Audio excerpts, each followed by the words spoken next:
Donc, avant de commencer, je vous demande d'observer une minute de silence à la mémoire de nos disparus.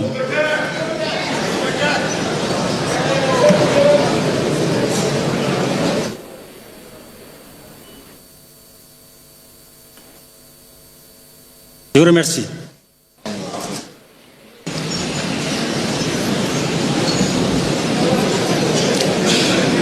Monsieur le Premier ministre du gouvernement, Monsieur le Président du Conseil national de transition, Monsieur le Président des institutions de la République, Mesdames et Messieurs les membres du gouvernement, Mesdames et Messieurs les responsables des autorités administratives indépendantes, Mesdames et Messieurs les représentants du corps diplomatique et consulaire, ainsi que des organisations internationales accréditées au Mali.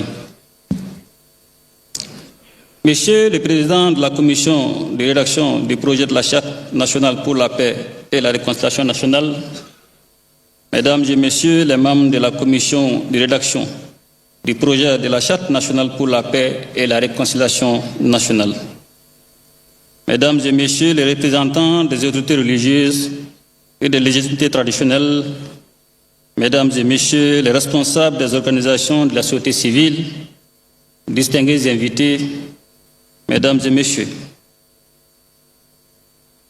par la grâce d'Allah, nous sommes réunis en ce jour 22 juillet 2025 pour une circonstance toute particulière qui participe de notre volonté commune de bâtir un avenir de paix pour notre nation, de notre engagement à traduire en actes les aspirations profondes du peuple malien. La présente cérémonie est d'autant plus singulière qu'elle est porteuse d'un rêve collectif, celui de l'espoir d'une paix durable, de la cohésion sociale, en somme la réconciliation dans notre chère patrie. Cette cérémonie solennelle, marquant la remise officielle du projet de la Charte nationale pour la paix et la réconciliation nationale, constitue une étape décisive dans notre quête collective d'un avenir meilleur. Cette charte, fruit d'un dialogue national inclusif et enracinée dans nos valeurs, exprime la souveraineté retrouvée du Mali sur ses choix de paix, de justice et de cohésion sociale. Après tant de soubresauts, d'incertitudes et de ressentiments à la suite ou à l'occasion de situations de crise ou de conflits, l'heure est venue de penser les plaies, d'écouter les voix longtemps tues et d'envisager l'avenir sous de meilleurs auspices.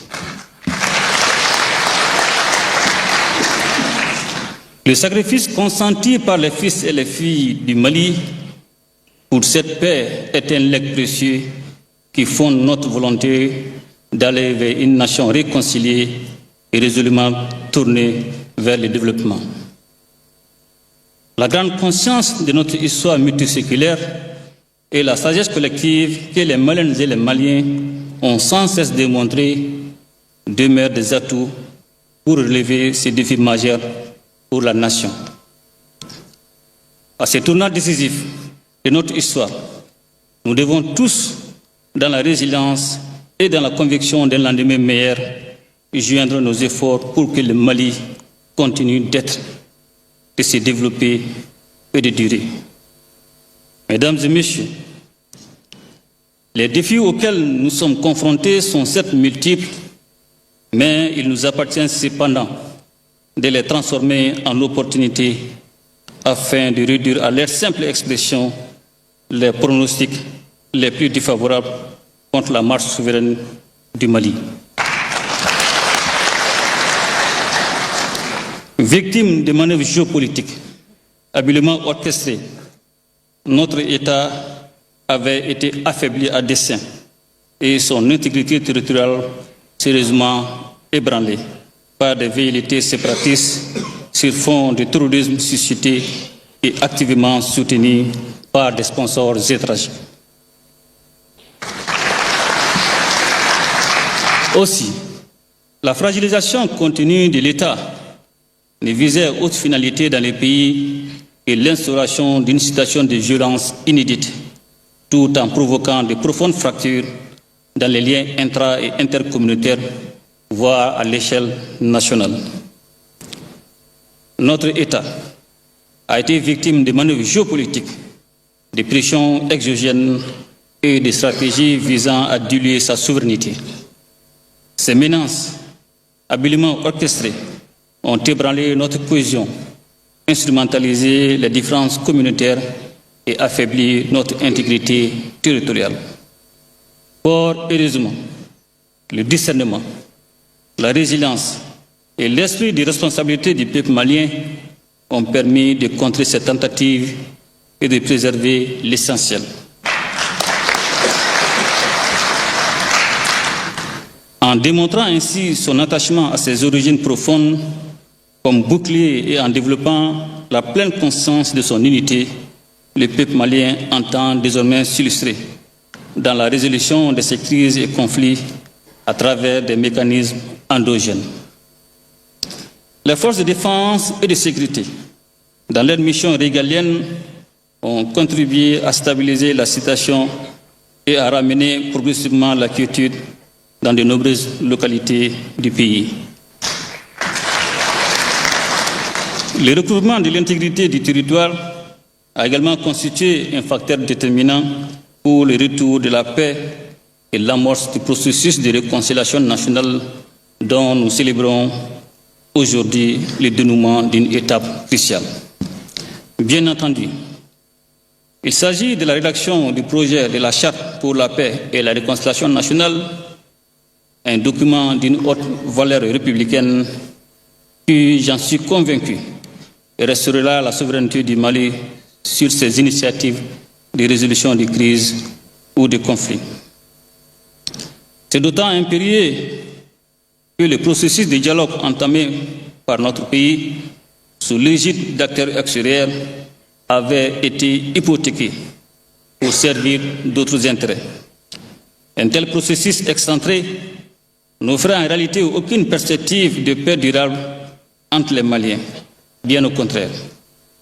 En conséquence, le peuple malien n'avait d'autre choix que de s'approprier cet important mécanisme afin de mettre en place une architecture de paix juste et durable dans notre pays. Mesdames et messieurs, en initiant le dialogue intermalien, nous avons contribué à créer les conditions d'un dialogue franc et sincère entre les Maliennes et les Maliens à l'abri de toute ingérence extérieure. Loin de tout esprit de confrontation ou même d'accusation mutuelle, il s'agissait dans l'humilité et dans la franchise de se dédier à la recherche d'une paix durable. Mesdames et messieurs, l'une des résolutions de ce grand forum était relative à l'élaboration d'une charte pour permettre aux Maliens de jeter les bases solides de la paix, de la réconciliation, de la cohésion sociale et de vivre ensemble. C'est en application de cette volonté du peuple que j'ai décidé de créer une commission de rédaction de l'avant-projet de la Charte nationale pour la paix et la réconciliation nationale. Cette commission, qui comprend des femmes et des hommes choisis pour leur expertise et leur engagement pour le Mali, s'est attelée à la tâche en adoptant une démarche inclusive et participative. Ainsi, elle a consulté l'ensemble des couches socio-professionnelles du pays, les Maliens établis à l'extérieur et les différentes institutions de l'État. Ces importantes rencontres ont permis d'identifier les problèmes majeurs qui conditionnent la paix, la cohésion et la réconciliation dans notre pays. Mais aussi, elles ont servi de cadre pour indiquer des pistes de solutions pour une réconciliation effective, gage d'une paix durable. Mesdames et messieurs, l'approche participative ainsi imprimée au processus de dialogue a permis de recueillir les préoccupations des différents acteurs, mais également d'aborder des sujets d'intérêt global qui engagent la vie de l'État et de la nation. Parmi les domaines analysés, nous pouvons citer la gouvernance, l'éducation aux valeurs, la culture, la justice, l'éducation, la lutte contre la corruption, la gestion des ressources naturelles, les médias, la jeunesse, la paix, la défense et la sécurité. Mesdames et Messieurs, en recevant le projet de charte pour la paix et la réconciliation nationale, je demeure convaincu que l'espoir est largement permis pour l'accomplissement du rêve collectif des Maliens de bâtir un avenir de paix, de réconciliation et de cohésion sociale.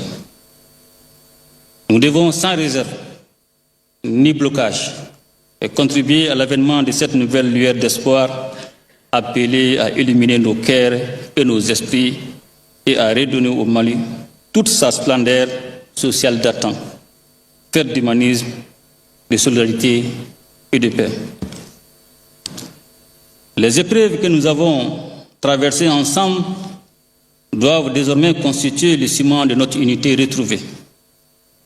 De par sa noble vocation, la Charte nationale pour la paix et la réconciliation doit à l'avenir fédérer les énergies positives autour de nos valeurs et principes de paix et de cohésion nationale.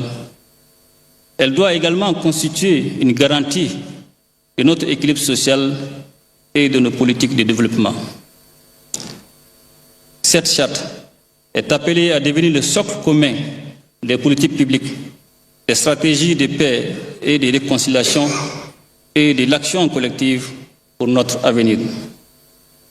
Elle guidera nos institutions, nos autorités traditionnelles, notre société civile et chaque citoyen dans la quête d'un Mali apaisé et uni. Mesdames et Messieurs, avant de terminer, je tiens à adresser mes sincères remerciements à l'ensemble des membres du comité de rédaction du projet de charte ainsi qu'à tous ceux qui y ont contribué. J'adresse en particulier mes vifs remerciements au président de la Commission pour la clairvoyance, la rigueur méthodologique et l'esprit de conciliation dont il a fait preuve tout au long de ce processus historique. Je forme le vœu que la charte serve comme un document de référence à toutes les composantes de notre nation et à toutes les institutions publiques pour toutes les actions concourant à la paix, à la réconciliation et à la cohésion sociale et au vivre ensemble. Le Mali, engagé dans la refondation, grande œuvre nationale et salvatrice, a besoin de tous ses enfants. La paix, la réconciliation et la cohésion nationale sont les conditions sine qua non pour la vie harmonieuse en société et la réalisation des actions de développement socio-économique. Nous avons démontré que nous sommes capables de transcender nos divergences pour sauver l'essentiel qui est notre patrie commune. Nous devons persévérer dans cette voie qui est la seule possible si nous voulons préserver l'avenir de notre nation.